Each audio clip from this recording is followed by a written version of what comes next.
తక్కువ చేయట్లేదు. ప్రతి ఒక్కరిని గౌరవించాలి సాటి మానవుడిగా. ప్రతి ఒక్కరికి అజెండా ఉంది. మనకు అజెండా ఈరోజు మనం కార్యక్రమం పెట్టుకున్నాం, మంచిది, కలుసుకున్నాం.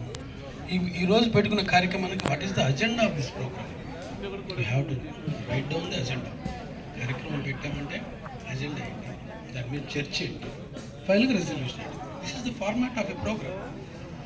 వచ్చాము, పోయాము, తిన్నాము, తాగాము, హ్యాపీ అయిపోయింది. ఈరోజు అయిపోయింది. మళ్ళీ రేపటి నుంచి ఎవరికి వాడే ఏమన్నా నథింగ్. ఖచ్చితంగా కాకులు లాంటి ఐక్యత మనకు. ఒక కాకి చనిపోయినట్టయితే 100 కాకులు వచ్చి నాన్న రభస ఆ దారిలో కనుక మనం నడిచామంటే మీ ఎగబడి పొడుస్తున్నాం. కనుక మనం సృష్టిలోంచి నేర్చుకుంటాం, కళ్ళ ముందు జరిగే అంశాల నుంచి నేర్చుకుంటాం.